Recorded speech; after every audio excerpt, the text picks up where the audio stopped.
Muito bom dia, muito boa tarde, muito boa noite a todos vocês aí que curtem o canal Cockpit do Xande. Bem, pessoal, queria hoje abordar com vocês aí sobre o famigerado IPVA. Eu vou dizer para vocês logo de cara, eu sou libertário, esse negócio de imposto para mim é roubo institucionalizado.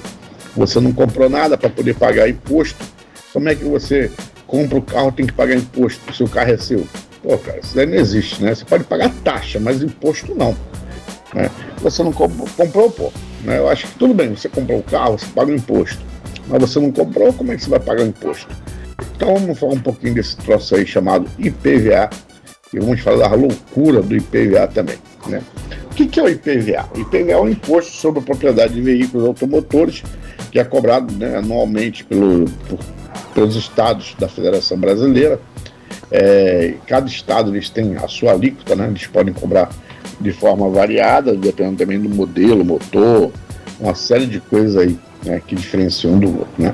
Então, o IPVA tem como objetivo arrecadar recursos com base no valor venal do veículo, sendo 50% de arrecadação destinada ao estado e 50% ao município onde o veículo foi registrado. Mas, salvo engano, não são 50%, não, são 25%. Né? Não é 50%, não. Né? Muito bem. Como é que dá esse imposto? Como é a incidência desse imposto? O fato gerador, né? Como é dito no linguajar aí do pessoal que trabalha aí com tributo, né? Tributário. Na verdade, o IPVA incide sobre todos os veículos, né, automotores, como carros, motos, ônibus e caminhões. Entretanto, há casos específicos de isenção e redução que variam conforme a legislação estadual. Então, vamos pegar um pouquinho aqui da história do IPVA para a gente entender, né? O IPVA ele foi instituído no ano de 1985, substituindo a antiga taxa rodoviária, que era a TRU.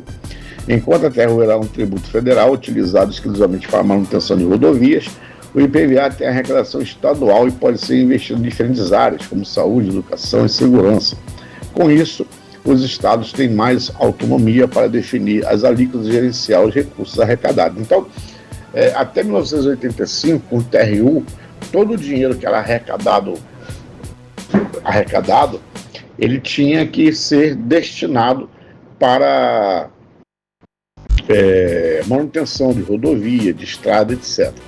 Quando eles substituíram o TRU pelo IPVA, né, aí esse dinheiro que nós pagamos hoje de IPVA, ele é utilizado para a escola, é utilizado para a saúde, para a segurança, para bancar a viagem de presidente, de primeira-dama, enfim, de tudo, né?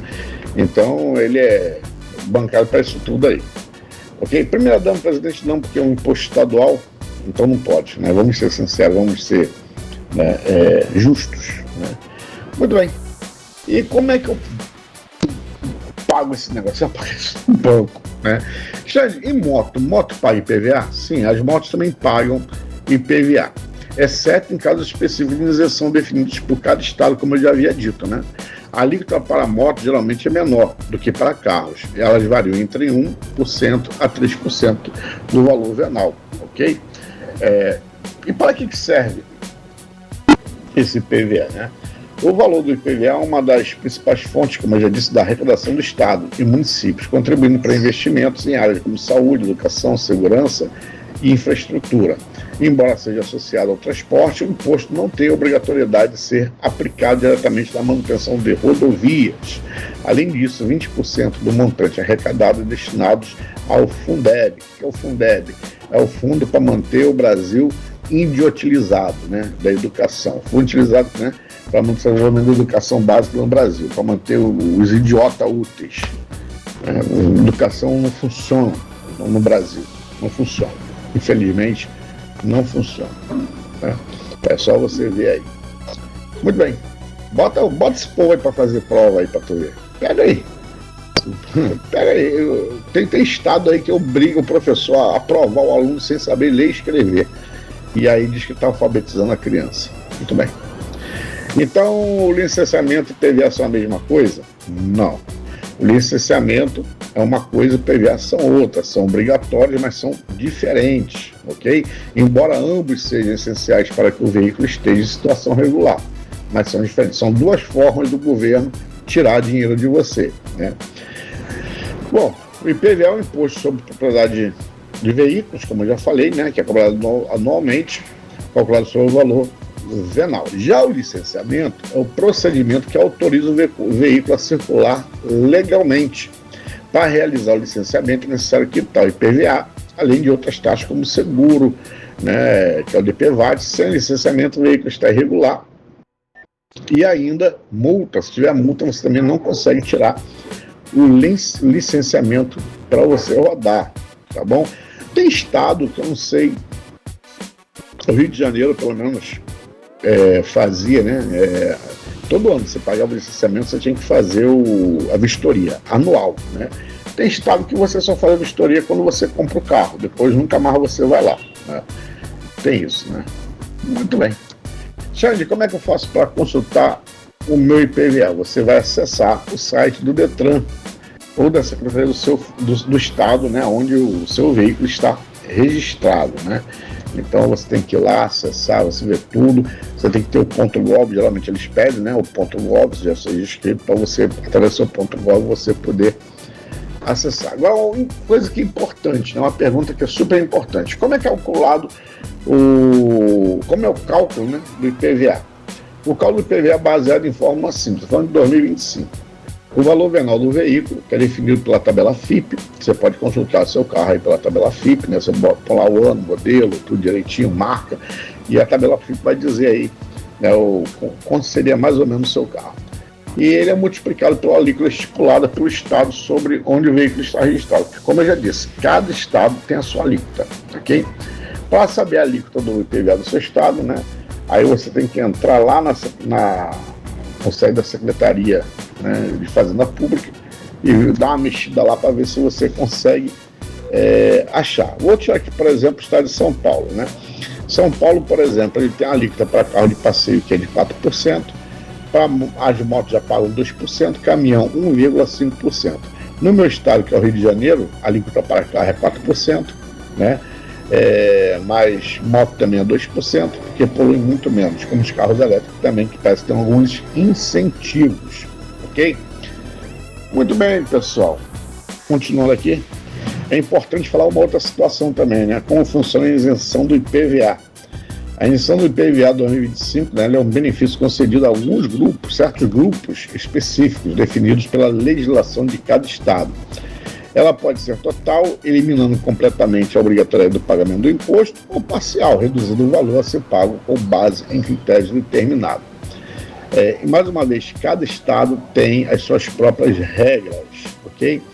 Por exemplo, quem costuma ter uma alíquota zero, o pessoal que é taxista, eles têm, não vou afirmar, mas parece que eles têm alíquota zero, não sei se todos os estados, alguns estados têm.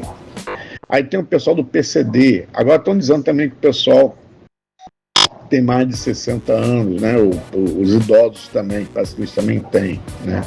Então tem que realmente ver aí se você tem direito, né, a essa isenção, que será uma coisa muito boa. Quanto menos imposto pagar, é melhor. Din-din só para você comprar arroz, feijão, carne, fruta para sua família.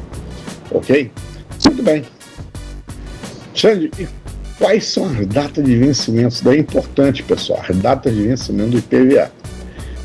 Assim como as alíquotas, as regras da isenção, o vencimento do IPVA varia conforme o estado e o final da placa de cada veículo. Então, é complicado a gente falar qual estado, qual seria o dia do vencimento do seu IPVA, porque vai variar. Agora, você pode pegar e consultar aí, mais uma vez no Cefaz da sua cidade, no Detran, para ver as datas, né, o cronograma de pagamento. Lá no Rio de Janeiro, teve um tempo que estava tão ruim o negócio no Rio de Janeiro, estava tão ruim, tão quebrado, que eles anteciparam a data de pagamento. Então, por exemplo, quem tem um carro final 7, que venceria em torno de julho, você tinha que pagar em fevereiro, cara. Não tinha essa, né? Final 9, final 0 outubro. Era em fevereiro, meu amigo, não tinha essa, né? Isso daí porque o estado estava quebrado e queria sugar o nosso precioso dinheiro, para poder manter a arma mata. Muito bem. E, Xande, se eu não pagar o IPVA em dia, o que acontece, né?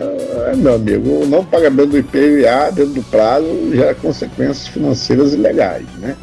Inicialmente, né, você estará sujeito a uma multa diária de 33% sobre o valor do imposto em atraso, limitada a 20%. Além disso, incide juros de 1% ao mês ou fração, calculados com base na taxa do Sistema Especial de Liquidação e Custódia, que é a Selic. Somados esses encargos, aumenta o valor final da dívida, dificultando ainda mais a regularização. Outro impacto direto que você, né, contribuinte da máquina pública, é a impossibilidade de licenciar o veículo, tornando irregular para circular. Aí, caso o veículo seja parado nas famosas blitz, né, que não é para pegar ninguém, é para pegar só o motorista, né, só para multar. O proprietário pode receber uma multa de R$ 293,47 e ainda perder 7 pontinhos na carteira de habilitação nacional, a nossa CNH. E mais, e ter o veículo apreendido, que vai te levar a pagar guincho, pátio, e uma série de outras coisas. Você vai ter que pagar guincho, pátio, o IPVA que está atrasado, vai ter que pagar a multa, só depois que você sabe que o Estado te depenar mesmo, tirar tudo que você tem, aqueles trocadilhos, você pegar dinheiro emprestado até com a agiota, ele vai liberar seu carro para voltar a rodar. Tem casos que o pai do Detran, o cara até deixa o carro para lá. Com esse caso assim, o cara deixou o carro para lá, porque não valia nem a pena o camarada tirar o carro. O carro vale 5 mil, às vezes o carro deve 7, 10 mil de documento, de multa, de não sei mais o que, de pátio, deixa pra lá, entendeu? Já vi casos assim.